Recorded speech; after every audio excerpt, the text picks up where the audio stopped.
everybody. John Sviokla here. It is a pleasure to be here in our Growth Innovators series, and I'm delighted to be here today with a dear friend and unbelievable thinker and leader, Corey Glickman, who I've known for a long time. We'll get into his bio in just a minute. And we're talking to what I think is one of the most important topics for anyone, business or otherwise, today on the planet, which is practical sustainability.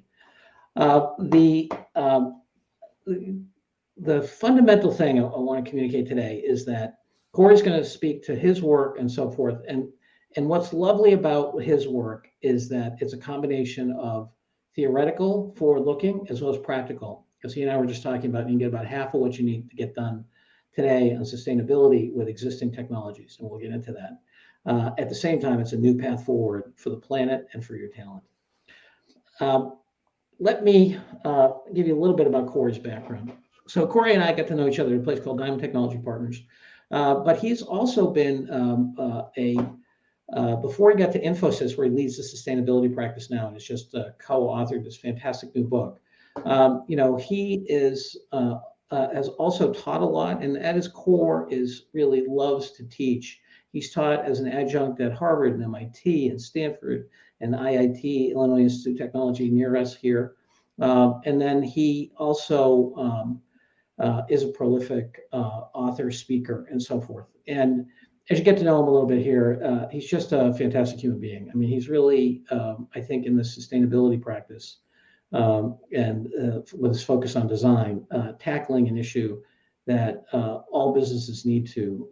PwC, for example, just did a survey of their corporate directors, and at the corporate director level, companies, about a third of companies 4 years ago cared about ESG, environment, societal and governance, and now that number is over 2/3. So this is a huge trend and a huge opportunity.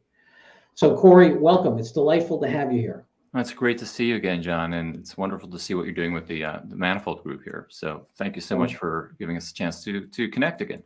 Yes, well, thank you. Let me give you a quick notion. We're going to go through the introductions, trends and benefits, as I mentioned before, some of the obstacles, because Infosys has been on a 10-year journey to get to carbon neutral and really has a lot of experience and both for what they do and what they do with clients. And Corey is in this whole area of building smart spaces, the competitive advantages of this notion of applied system design and digital twins. I think of them as kind of things that go together. And one of the things I love about Corey is he's got a very design-centric notion. And the way I think about design versus traditional thinking is design thinking is really about integration and having competing possible designs that really optimize different dimensions, and you bind late. So you can have a chance to actually have a breakthrough design as opposed to simple functional decomposition where you atomistically just incrementally improve things. So he's a real breakthrough thinker in that regard and leads that practice. I just want to remind you of our a core thing that we want to bring through all these, which is this notion of computability, the law of computability. And this is, Corey and I were just talking about this at the core of the notion of a digital twin. That a phenomena that's been going on since 1938 actually is the creation of a digital representation of reality. 1938 is because of the Church-Turing hypothesis. Alonzo Church and Alan Turing, separate, but at the same time came up with the idea of a universal computing machine, which is the basis for most of the computation that we do today. So the idea is level of knowledge of the job to be done times digitization equals computability. And what we're seeing, and is very much in the sustainability practice and design, is that we're having more and more digital mirrors of reality, and that allows us to do all kinds of things in terms of design and management and optimization. Sorry, we'll get to that at the end. And from this, let us go back to Corey. Corey, welcome. Hey. Yeah.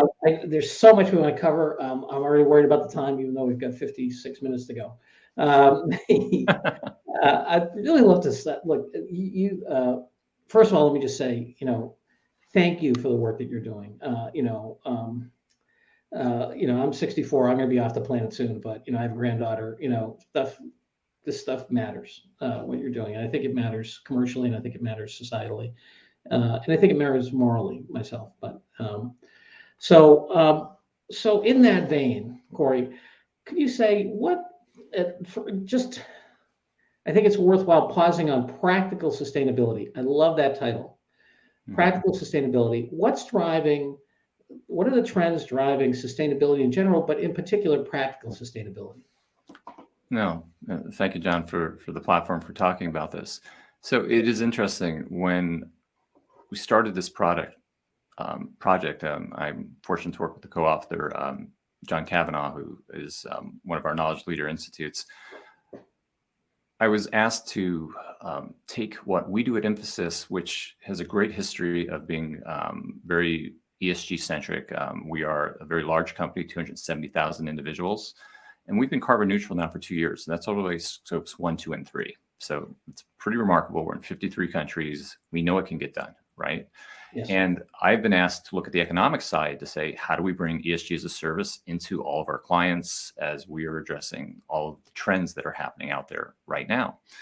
And as I started to work on this about 1.5 years ago to apply it, we started saying there are many things that we're doing that are native to in our own story that could be applied to many companies. But as we talk to more companies and to experts, we could start seeing some of the blockers, whether it was governance or regulatory or adoption or even lack of direction or how do I measure a metric.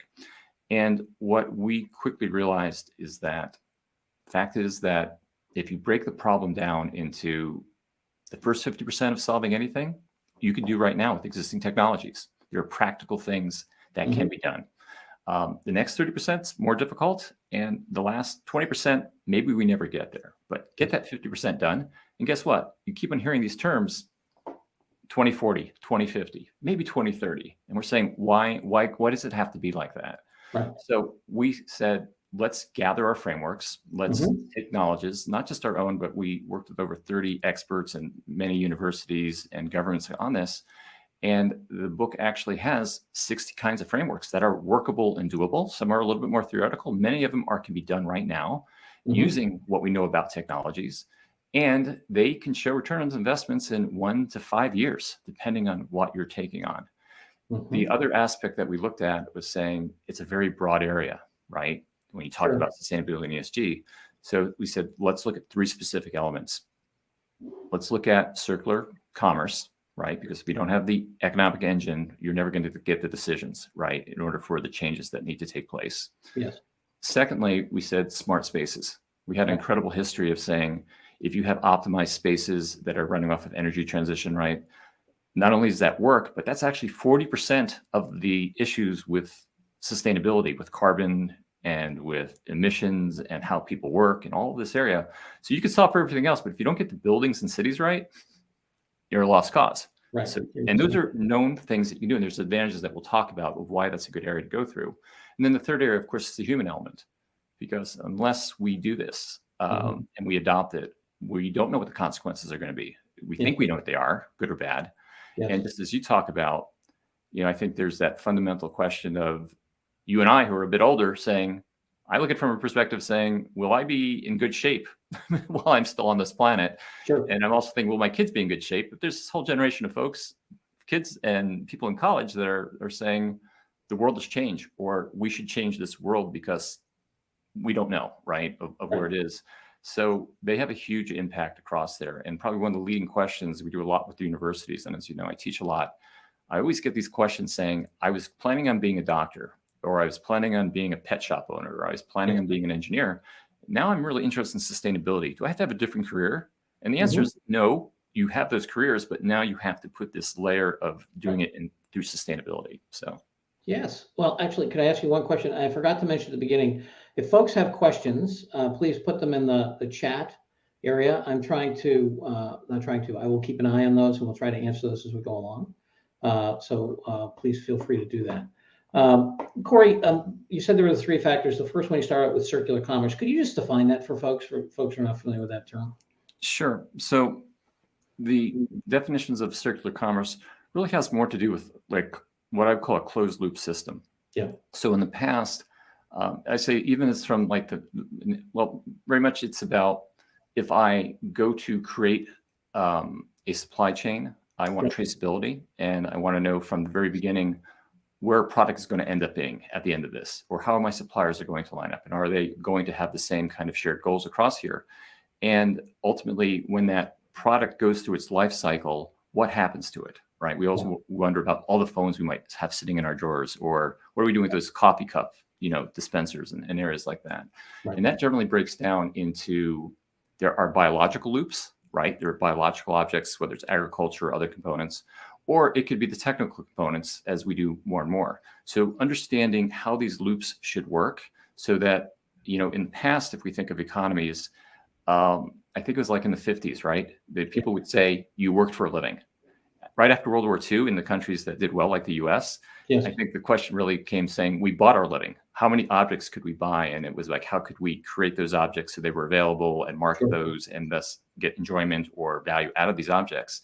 I think now the question is moving away from, yes, we'll continue to buy our lives and acquire things, but we're now much more sensitive to saying what happens to those things and understanding that resources are not unlimited, or that they have alternate ways. So thinking in Circulytics and understanding what that system looks like, it's fascinating.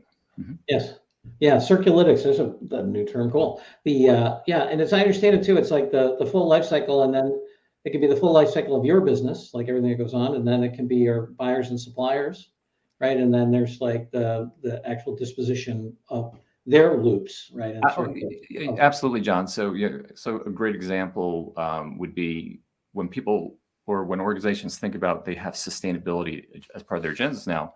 They'll look at it in two venues. First, they'll say, what do they do for their own operations, like when they get measured and how they're perceived?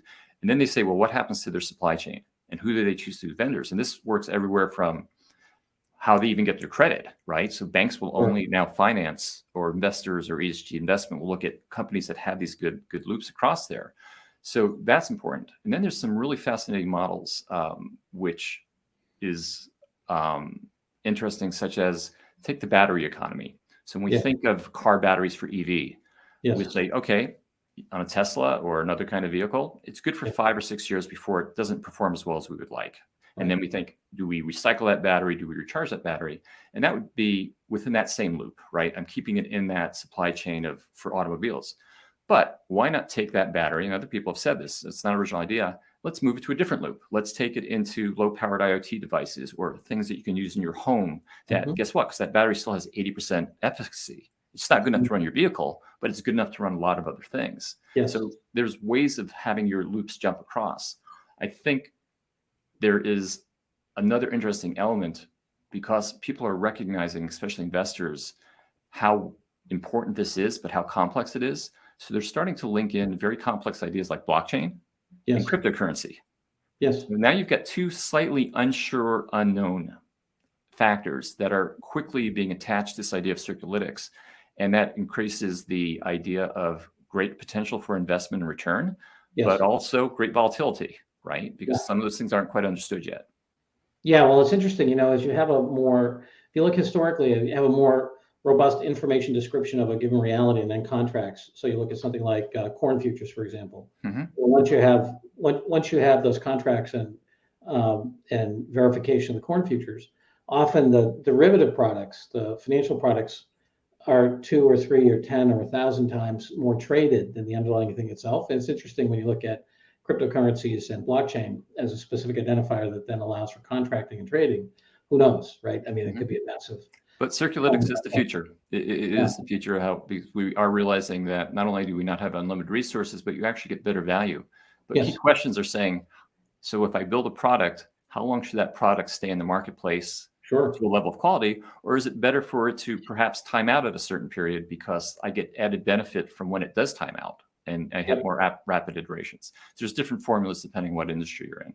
So interesting. Hey, can we get very tactical in terms of, or concrete, if you would? I know that you have spent a lot of your professional interest and expertise in the notion of design and smart spaces and IoT and so forth. Tell us, how do you think about what is a smart space and how does that work? And how do firms think about it, given that, as you say, it's 40% of the carbon footprint right now, and certainly intimately involved in productivity and experience and so forth. No, absolutely. So, a smart space, I think, the easiest way you would maybe describe or define it would be saying somehow you have added a data factor that lets you know more of what's taking place within a system. And if we think about buildings in particular, it's interesting. We spend 90% of our time in buildings. Yes. Everybody on the planet. I think we spend 7% of our times in some kind of form of transportation and 3% of our times outside. So it's kind of sad, but that's the way we are. And Yes. that's who we are.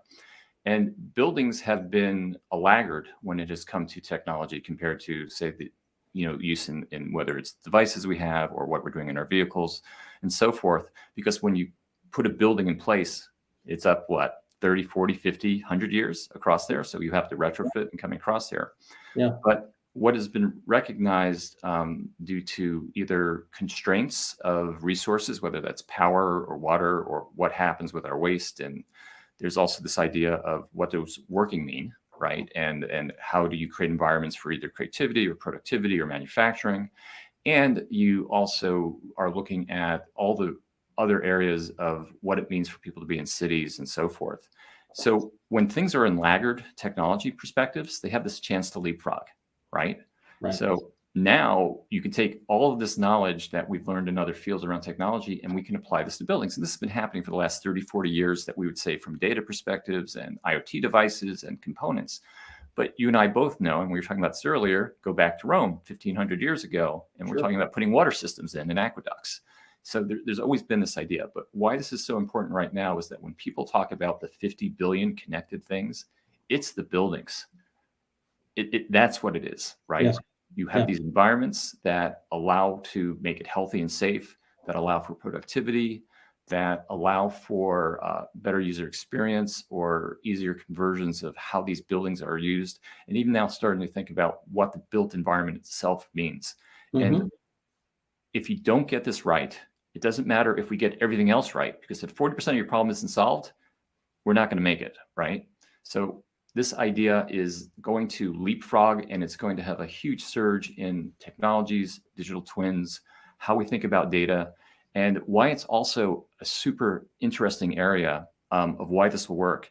If you think of all the other areas that we talk about sustainability, whether that is regenerative futures or finance or certain kinds of data coming across there, we don't know the regulatory issues on those yet, right? But buildings are well regulated. You can't build things that collapse. They have to hit certain standards. So that culture will accept the fact if we put regulation in around decarbonization or bandwidth, that culture will accept it. So therefore, there's this huge chance to leapfrog. Mm-hmm. So interesting, as you say, you've got the regulatory behaviors apparatus and really execution capability. It's funny. This, you talk about houses. This house is from that I'm in is from 1904, and we threw in a couple of heat pumps, heat exchangers, and I buy wind power, and so a 1904 building, but lovely thing about brick, it's a pretty small carbon footprint actually when you look at this thing. And to your point, very, I just buy wind from ComEd and throw a couple of things in from Mitsubishi. Boom, that took my carbon footprint down a bunch. Yeah, it's fascinating. I guess the last point I'll say. So personally, for within Infosys, we've put in about 50 million square feet of new properties in campuses around the world, and they about 50% of it, a little bit over, is LEED certified platinum at this point. Mm-hmm. They're all powered by renewable energy components or power purchase agreements through here. And we've been able to control that. How do we make efficient assets? How do we get the right kind of energy transition mixes? And there's this added factor that when you put structures up, or whether you refurbish structures, and actually refurbishing is about 75% of the market, you can change the economic impact of everything that goes around that building, the neighborhoods, the workforces, and so forth. So they're, it's just say more about that. In what way do you impact the environments? Okay. So if you are obviously creating a center of work or a manufacturing or housing through here, there's a whole set of industries. We've seen bits of it, of whether it's solar or other components. But if you take other countries, I'll use India as an example just because I'm so familiar with it.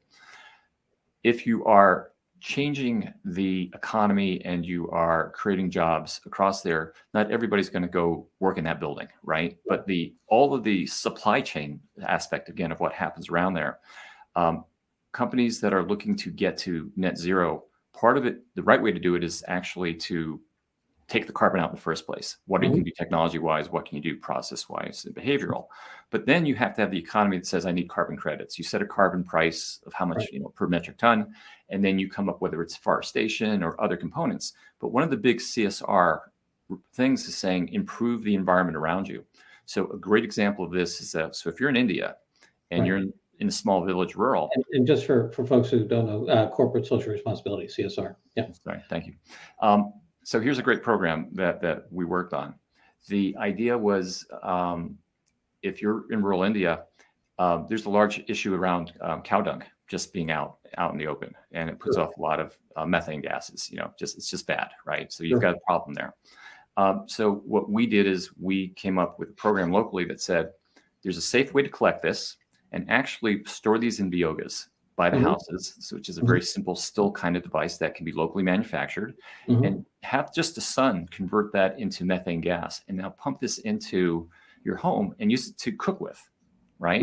Now you need a new cooking device. But once again, you have to look what materials you have. So you design and engineer a device that's doable that can now take advantage of this. So now you're not burning wood, you're not burning charcoal, you're taking that waste and you're burning off clean methane, and there's benefits there. But the two real big benefits are this.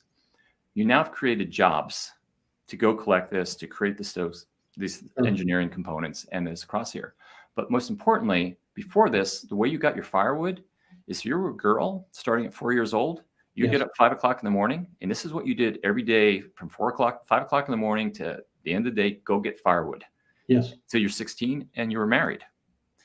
Now you don't have to do this anymore. So what we have helped in the last 2 years is 120,000 families either get jobs, and every one of these girls are now in school, right? So now you've got this cycle of economic development, engineering thought, entrepreneurship taking place. And that happens because you rethink of what it means for people to be in buildings and structures. What I love about the Corey, not only does it, face valid in terms of course, we want to educate these young people, but I've seen research that shows that the single biggest impact on every measure that's goodness, less violence, more development, better ecology, like the whole routine, is the education of women. Absolutely. And so it's just, there's such a massive cost to society when there's that kind of, prejudice against women. But that's fantastic. What a great story. As we think about this, Corey, I'd love to get, you and I have both, talked to a bunch of executives, and I was just talking to a dear friend of mine who was hosting an event that was a big discussion about ESG and its impact on corporations and so forth. And she was shocked by the number of people who basically, when they get off stage or were in a private conversation or could do a chat that wasn't attributed, be like, whatever, the propeller heads and a bunch of hippies do this stuff, but it's not real. I got to say it because I've got shareholders, and it's not proper. It's bad manners to not talk about it. But really, nah. Right. So, what do you say to So it is interesting when we talk about ESG, and there's some telling numbers across there. So first of all, ESG probably has its biggest impact in the marketplace when it comes to investors, right? Saying is there value to be made here, and as we go across, and you can tell from a couple of statistics just how interesting it is at this point. So if you look at the marketplace, I've seen numbers that say it's a $40 billion market in the next 3 or 4 years, and I've seen things as high as it's a $3 trillion market, and even higher numbers. So there's this wide range of what's happening out there, and it's probably the larger numbers and even bigger if we think about it. Oceans alone are a $7 trillion marketplace, right? So the other thing, we have a $60 trillion global economy. Just for folks, So the other number that's interesting is that 80% of companies, according to KPMG, report and talk about this, right? But only 20% of those companies have any plan of action. So there's a lot of talk. So the top two gap is 60 points. It's a huge gap. So it's really good if you're a consultant, if you're an advisor, you're a technologist, you're saying, wow, there's a huge marketplace out there. It's great if you're an investor coming across there. I think the challenge is with ESG comes with how do you get the data? How do you validate the data?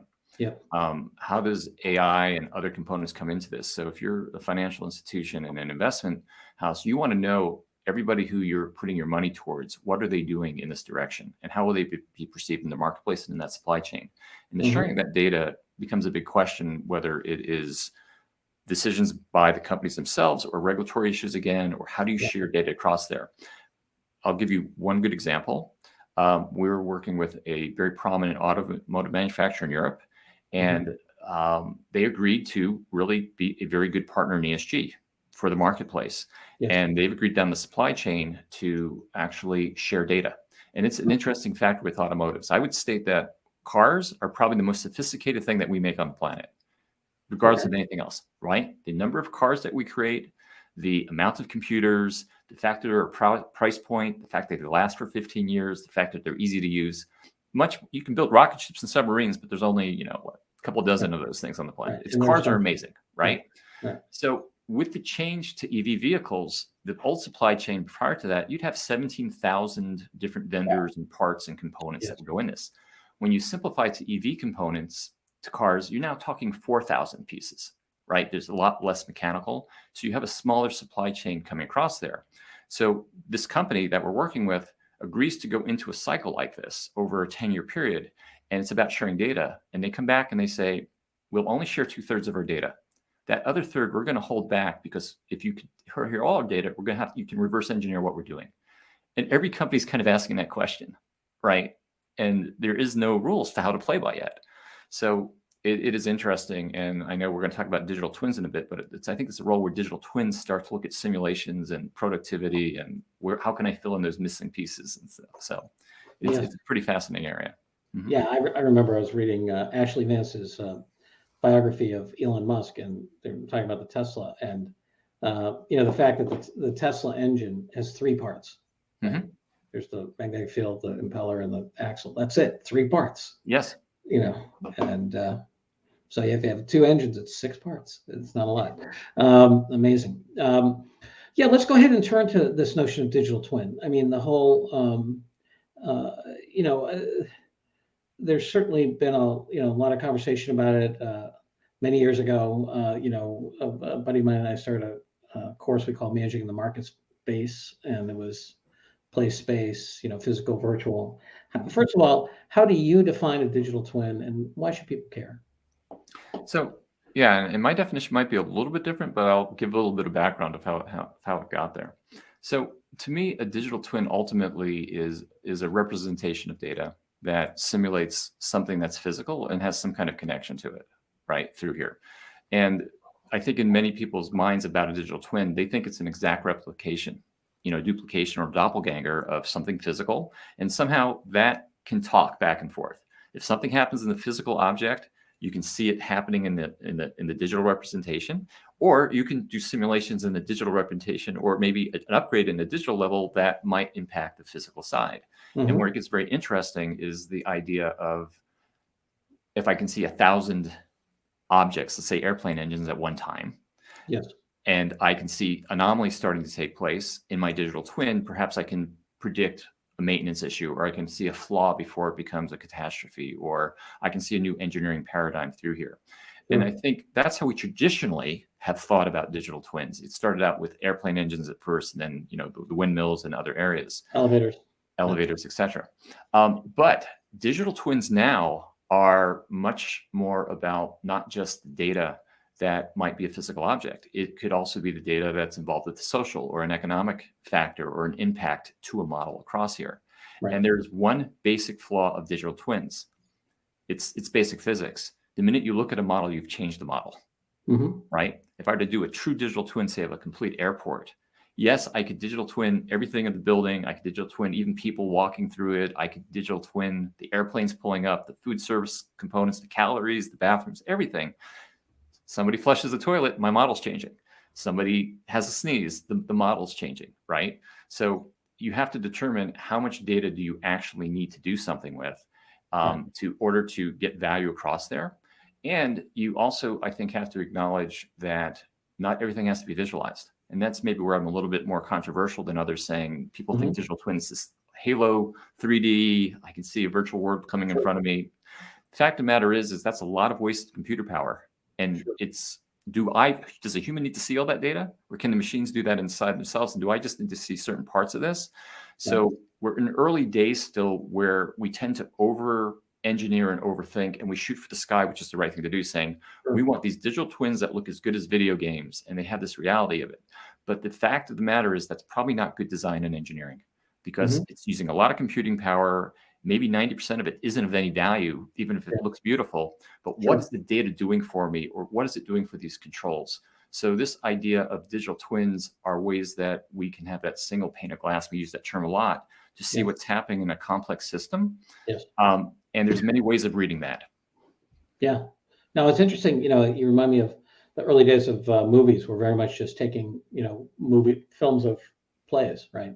Mhm. And I think it was Eisenstadt was the first director who, had the thing where if I want to show a kid hitting a baseball through a window, I don't have to follow the baseball through the air, right? All I have to do is show the bat, then I show the baseball going through the window, and that's the story, right? And it sounds like you're saying, hey, we're still taking films of plays, right, as opposed to really thinking through what is the new format and logic That is a of great metaphor, and kind of build on that. It's interesting. The true revolution of films, besides just say from play to sound, eventually, Sure.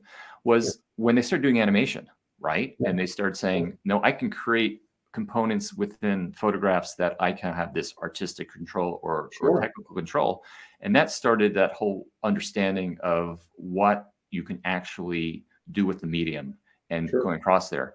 I think it was Fleischer who it wasn't Fleischer, but he's certainly one of the early folks. He actually started out doing entertainment components, right? To cartoons like Disney, etc. But he eventually moved by World War II into doing training films through animation.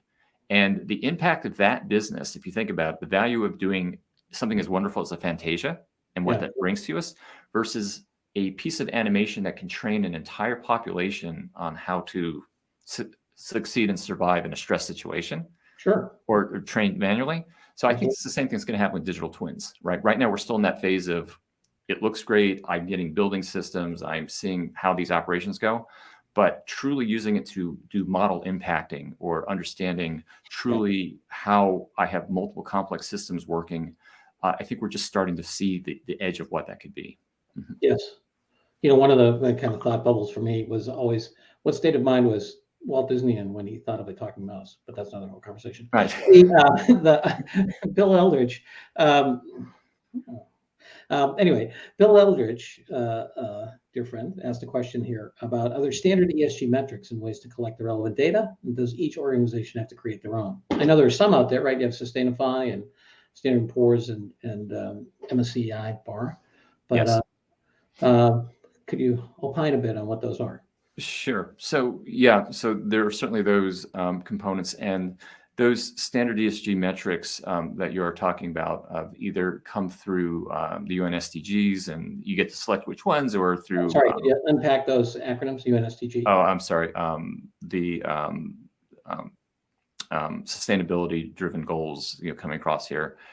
There are also these components within the investment community that really looks at how do I measure climate? How do I look at engineering? And there's actually, last time I counted, 17 different ways that you can report, Wow. and audits across here. Sure. And you need to hit those metrics in order to share those reports, but you can determine to what level do you fulfill those, right? It's still not saying this is exactly how you have to do it. There is a trend that's happening right now to where we're trying to simplify this. We're seeing across the industry saying, well, I don't need to do 17 reports.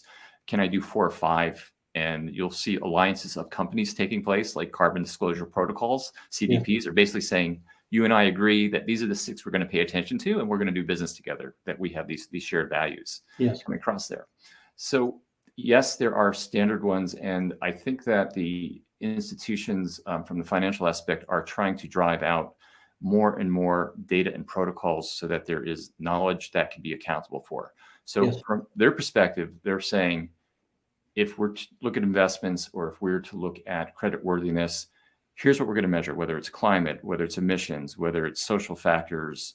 Sure. Some are quantitative. Too many are qualitative, but qualitative has to be there for our components through here. And some of these things are regulatory size, and some are voluntary across there. Then there are just mavericks, right? Tesla kind of sets their own standards saying this is what it means to do this across here. They're not just the only ones.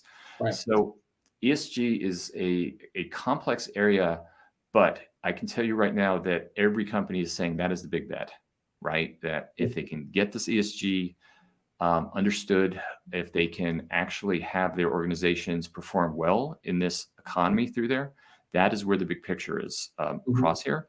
And it is all around data, and it is all about reporting. And you will see anything from people writing it down on Excel spreadsheets to having IoT devices collect data, to using geospatial satellites to tell me what's going on through here. And right now you need it all. We don't know this formulas just yet.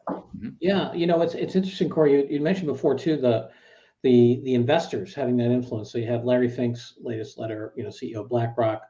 For those of you who don't know, there's about 400, according to BlackRock, about 400 trillion of investable wealth, of which BlackRock manages about 2.5%, which is astounding. Yes. I mean, it's just like, God love you, Larry Fink. I mean, my God, So given the $10 trillion that they manage, and he's saying, hey, this year's letter last year's letter was more on sustainability. This year's letter has some of that and talks about talent.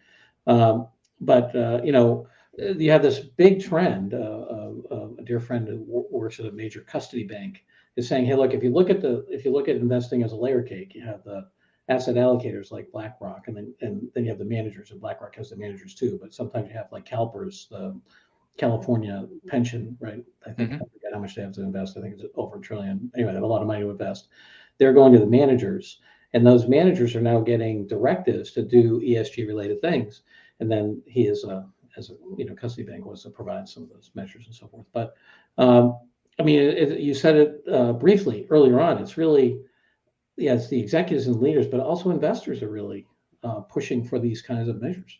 Yeah, and it is different depending on what kind of company you are. So look at who we say are the great companies, whether they're the Apples or the Facebooks or the Googles that are saying they're high value coming across here. They're mostly digital assets, right? So they're a slightly different world. But if you're looking at like the Dow Chemicals, right, and other materialist companies, they have a completely different set of rules that they have to play by. And guess what? If those companies go away, we can't eat Facebook and we can't drive down the roads, right? So we have to have these, or dinner. Right. So we have to have these things. So this kind of goes back into this whole idea of triple bottom line, right? So John Elkington is a good friend. He came up with this in 1994 saying, it's about people, planet, profit, right? And you can't just be measured off profit. It has to have all the three things. And he kind of recanted this and restructured it about 5-6 years ago, saying, no, it's people, planet, and prosperity, because too many companies were abusing it, right? There was no real accountability that was happening on the people and the planet. It's still looking at the profit as we're going across there. So what we've recognized is that works for some companies, but when you talk about these very large companies, there's a different dynamics. And we've seen a model that we call single bottom line sustainability that says, how do you tie sustainability and ESG to your bottom line like you would any other aspect through your centralized systems and measurements and investments? And that becomes very interesting because that's about value changing. I'm doing something differently. I'm creating a different value. I'm removing some kind of value I've been doing, adding a new value or morphing a value into something else. And when you start to do this and you can make it accountable and measurable, economically, you can make money in any direction by either removing the values or adding values. It's just like a market. Any kind of change, there can be value coming across there. But if I can tie those changes to a sustainability agenda that it's also now delivering things such as the triple bottom line as part of that, we find that that's a realistic model for the Dow Chemicals and the Johnsons & Johnsons and these very, very large companies that have to always deal with carbon. Yes. It's so interesting that I think a lot of people don't understand that if the government actually priced carbon, it would increase GDP. Yes. Now there are issues of equity and so forth. It could be a regressive tax on the poor. I'm not saying that, but in general, I think a lot of people miss that fact that the fact that water's free makes the GDP less. Right? That's right. And or near free. There's a question by Trevor Kerwin here. Interesting question about how does this get reflected? When I say this, measures and activities get reflected down into organizations. I mentioned some of the things I'm doing in my home. I know I've been a management consultant for most of my adult life. It's a very brown profession before COVID, right? Mm-hmm. Taking airplanes to deposit hydrocarbons way up in the atmosphere, not a good idea for the planet. Right. Just as not that this is important, but, as a measure, I've started to buy, Terra offsets for my flights and things like that, try to get some, Mm-hmm. whatever. How do leaders, in your experience in organizations, tie it down to the individual level if they do? Sure, absolutely. And it's a great question. And I think it's actually central to how this is all going to work. So first of all, we need to recognize that how a tier 1 company behaves is different than, say, a tier 2 or tier 3, either because of resources or what their roles in the chain. Sure. But let's talk about tier 1s at first. It's been really interesting that Can you just explain, I'm sorry, when you say tier 1, tier 2, tier 3, top companies, global, global 200, 500 companies that are doing these massive components, right? They will apply resources. They will assign a chief sustainability officer. They'll have an ESG board, that basically you report to. I report to an ESG board, for example, right, every quarter. Patagonia, Unilever, people like exactly, those kinds of things. And what has been interesting working with these companies and with my own is that I think for the first time in a wave of change, because I don't think sustainability is necessarily a technology only wave of change. It is the age of sustainability is the way I would put it across here, is that the leadership in most of these organizations are remarkable people. As a management consultant myself for many years, there was a period where you would be teaching a lot or talking about technologies or introducing ideas and concepts of how to do things. And then that industries eventually became smarter than we were because they were doing it more often and it was through here. And when you have a new position around sustainability, you'd be questioning, well, how much are they prepared to know? And it turns out most leading organizations have put very competent superstars that are not intimidated by technology or by the subject matter, but they've also held positions of huge organizational change. They could easily be the CEO of a company, or they can run a major division. So their ability to make motions take place and actually have that culture change, we're finding brilliant people in most of these areas. And then at the lower levels, we're finding pockets of excellence and different pockets of capabilities through here. The generation of workforce that's coming in is certainly better trained about some of the ideas, although they may not have the business training yet, right? That we all have to experience for 5 or 7 years working somewhere. But their decision making, and they've also had higher access to technologies than we've had in the past in data, so they understand how to go through there. So what we've learned is this. I almost picture it like an hourglass. When I look at an organization, up on top, it's really good, right? There's some good things happening there, and there's boards set up, and there's accountability to boards and all this area. And then the bottom levels, there's a lot of impetus to do things. But in the middle of the organization that has to keep the business going, they're saying, yeah, but what's the trade-off? I still have to get this through. We have to stay in business. We have to do these things. It's kind of like a pinch point. So how do you open that up? And I think that's interesting. If you look at statistically, you could probably address 50% of what a company or an organization or government needs to do based off existing technologies and existing systems right off the bat. And you can apply this. The second point is the fact that the idea of finance and data will get you started, but the long tail is going to be ultimately technology taking over in order to actually take the carbon out or to do the right economics and through here, across here. So change management and culture change is one of the hardest things you do for anything. Sure. The advantage you have here is that most people will say, hopefully, that sustainability is good. So at least you've won that part of the discussion. Right. Economically, you can prove that it's there. How do you unlock it? I advocate the idea of microchange, right? And having what we call sentient organizations that can actually adjust, and having actually proof points every 6 weeks, every 8 weeks that something has taken place. So depending on where you are in an organization, of course, the goals at a higher level in governance are much more complex. You're looking at what's my strategy for the next 4 or 5 years in the marketplace and how my supply chain is going to work. In the middle levels, it's saying, what can I do perhaps within my daily activities of keeping the business going that is using less waste, is Right. having better energy ideas, that is having a better workplace. And at the other lower level, what are the little things you can do every day, right? That says I'm carpooling, or I'm not traveling as much, or I'm doing more meetings like this, Right. or I'm not using plastics. So it can happen throughout an organization, and it's really about communication. Yes. And I think what's really key is you set very ambitious goals at all Mhm. three levels, because you won't achieve the impossible unless you set those goals, and you Yeah. try to have them verified by a third party, whether Mhm. that's outside the group or whether it's someone else in that organization is looking at that other group and helping verify. That's why you have an ESG board. That's not just your own company. It's like Right. the fox watching the hens, right? You've got to be able to prove this. Mhm. Yeah, and just having that external. So there's some things you just can't do for yourself by yourself. Right. And that's the definition of a science-based target, right? You set a target, it has to Sure. be scientifically proven, and it Yes. has to be proven by a third party in order to say that's validated across there. And then there's this industry inter cross-checking. So there are often, we will get a scorecard request. I'm sure most of people who are in this will say, before we do business with you, we need to know your rating. And there's a whole set of systems out there that you can publish your rating on, that you have your scorecards, and that's what you trade now in order to say, yes, we are qualified.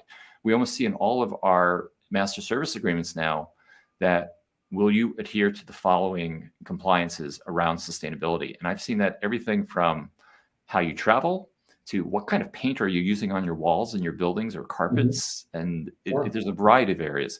And then probably what's really getting interesting is the whole idea of cloud services. So Yes. as we use more and more cloud services, can you prove that you're using renewable sources for your servers providers, right, Mhm. in order to drive the carbon level down? And that's a whole nother economics that are happening. And that's why everybody's coming out with clouds of sustainability at this point, right? So, Yes. and it's a good thing.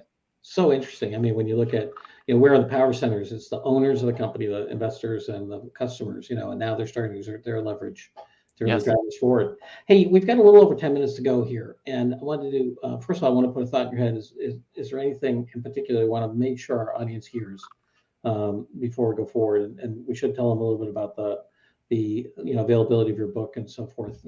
Appreciate that. Oh yeah, we got to do a good, strong commercial and endorsement here for him.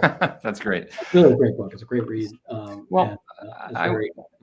I guess the points that, lessons that we've learned, or what we're seeing out there is that I think the big area of what everybody is agreeing to focus on are such things as, it's about environment, it's around digital technologies, Yes. it's around energy transition, are big points. Also, what are the social and financial applications of it? And we talk about practical sustainability. We said, okay, that's a very wide structure to go across there. What have we seen that's worked? So we talk about regenerative futures. And COVID's been a great lesson in that, right? How quickly can you solve for something and weather something across there? And how does this change across there? Right. Second's around the circular commerce, which we've been talking quite a bit about, and also the smart spaces. The human experience is absolutely important, right? If that's why we're doing it for, right? Ultimately, it's about longevity and happiness and productivity coming across here. And then the idea of systems of systems, which we touched on a little bit about, that when you have complex problems to solve, there are structured ways of thinking that can look at, how do I take what seem multiple disparate systems, technology, physical, digital, social, economic. There are ways of modeling those, and I call them clock speeds, of actually being able to map those against each other and understand where they interact and intersect. And then you can start to break that problem down into bite-sized chunks, and you can do certain proof points and come across there. Nothing will be perfect, but once again, I use our own model. If we started our journey 10 years ago and we got to carbon neutrality legitimately without purchasing any carbon credits, not that there's anything bad about carbon credits, because that's what ultimately drives the economy, but we could do this. When companies put out saying it's going to take 10 or 15 years, I'm saying we did it with technology we knew 10 years ago. What I know now and what I know about data, we can often say 5 years, 7 years, you should be able to get pretty close to solving 80% of your issues across there. And we totally believe that. And we've seen it. Yeah. So when in this context of systems and so forth, you talk a lot in the book about this notion of applied systems design, right? Mm-hmm. And What is that really, and how do you? I used to teach a business school. You've taught at business schools for a bunch. It's been my observation that we really don't teach systems thinking at business schools. We do some in engineering schools and so forth. Maybe we do now because I've been out for a while, but very much about functional decomposition. How do I optimize this? How do I look at this process and so forth? Rarely, looking at something as a living system and Right. within a larger system. Right. So yeah, and it's what I live for through here. And part of it's very scientific. Part of it is, as you talked about, design components. But it really is important because, okay, so taking a system and understanding, if you start out raw where there's just a bunch of disparate components, and then saying, how do I start to organize what components are similar in certain factors and quantitative measures, and then what are the combinations that I could do to create value or to remove things and I start to build the structures, and then I start to say, here's the pattern, and then here's ultimately the architectures that we can go with. And that can be social, it could be economic, it could be physical. And then I start to see, how do these interrelate across each other? And there's lots of known theorems and mathematics that goes behind that. And a lot of it can be done through our existing technology components. Then you take the idea of design. So in my title, I purposely kept sustainability and design, because if we go back to the idea of design, the basic title that Ames taught us about, and it wasn't just his idea, but he's kind of what we all look at. So the design, the simple definition is saying, how do I take the components either I have or that I can create and arrange those in a way that optimizes me to the result that I want to get to, or as close as possible. Right. So if I can take this across the system, and now I can use technology and other factors to do the advanced algorithm components on here, it gets really, really fascinating. Talk about a friend of ours, David Reed, like years ago, and his idea of coming up with Reed's law and this idea of the power of networks, and the more value of people that are in a network creates the value across there. It's very much why Facebook works the way it works. What we're seeing with sustainability and ideas of smart spaces, what if it isn't people that are parts of the network? What if it's the buildings themselves and the intelligence that are in our systems that now are the advocates of the components? How much value does that bring across there? And once again, because it's all collected and understood in most cases in these building systems and so forth, you can come up with some amazing algorithms that say, why does this work for the real science, but it automates, or it can self-repair, or I can adjust for a unique situation coming across here. And I'll finalize it with an example. We had to convert a large part of New York City during COVID. We had 20 million square feet to make buildings to go safe again. We had to do it in 6 months. We put in systems that looked at air quality control. We looked at systems for safety to come into buildings. Yes. We had to have policies. Now that we're converting over, we're saying those same systems now can be reprogrammed for sustainability measurement to understand carbon quality or what's happening in those buildings. And that means that we're repurposing without throwing things away. It's a systems change. I might be using the same building components, but I've changed what those systems actually do. Yes. Yeah, no, amazing. And when you look at some of these technologies like the laser rangefinders, the LiDARs, right? The new LiDARs can measure air quality. They can measure, absolutely. They can measure, frequency, radio frequencies in the air. I mean, just unbelievable details. Unless you're a 777 jet right now and you have a 5G issue in the US, right? That we do. Yes. To get toward the end here, what are one of the most impressive examples you like the most in terms of, and it could be from Infosys or from one of your customers or just stuff you've read about that really look at, you say, wow, here's folks who did something amazing, and here's the kind of economic and other impact they've had. Just, like one of your more favorite case studies. Yeah, so that's a great question, because there's a lot of really interesting models out there. There's a company in Brazil that puts out healthcare and beauty products. It's one of the 4 largest out there. Yes. I'll say that, and you can probably figure out that maybe. And they have done an amazing job of taking, because the fact of the matter is they source palm oil for many of their products out of the Amazon, and they distribute worldwide and across all these continents.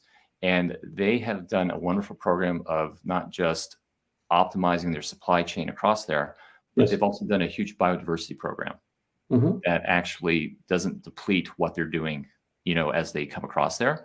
Yeah. And not only have they done the physical products and the biological side, but they've also trained their 7 million workforce globally that they actually do, from sales to who's in the stores to products to the users, to all think in a sustainable fashion. And it is remarkable the impact on their entire supply chain. And it's remarkable. Unilever is another one that publicly you can talk about, where they're using geospatial data to understand what's actually happening in the fields of agriculture across there, or rethinking how packaging works.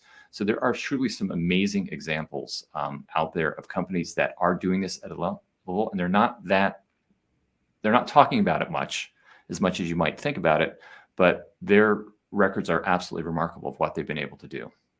Yes. Yeah, well, in terms of, I think your design principles of how do you get started and what are the things you need to worry about are really useful. I know, we're, starting to think about how we apply them at Manifold for sure. How do you, where do you go for, kind of sustenance, if you will? Because this is a paradigm change, right? A lot of times, kind of how do you keep your spirit moving forward and energized about this in terms of things you read, places you go? I mean, what is, Sure. Put another way, what is the spiritual watering hole for those of us who, would like to at least help out in moving in the right direction? Yeah, it's interesting. So either you can seek it or it can be thrown upon you, right? So I was doing something else in my organization, and I got this call saying, "Would you take on this?" And it's like going, "Yes, I'd like to do it because I care about it, but more importantly, it was such an interesting challenge, and I know it's now and the future across here." And so for me, being in to interact with such folks as yourself or others, and whenever we have our first conversation of whether we're going to work together or not, it's always about, what have you done about sustainability? It's always the question, or tell me your track record, or where are your thoughts? Just the questions we're talking about now. And those conversations we try to make as open as possible. And then you get later on to other things. Yes. There are amazing people throughout amazing organizations, and you'll find very few naysayers, as you go across here. Yes. Writing of the book actually was interesting because it's like, somewhere you always think you're going to write a book someday if you can find the time across there. And it's like, oh, it's COVID. Maybe I should think about doing this, right? Because I'm not traveling as much what I'm doing. So I actually started this before I got the position, and it was about smart spaces because that's what I was specifically working on. Once I got the sustainability role, and I was thinking, all right, I'm going to change this up because I got to learn about this and I've got to start interacting and going through here.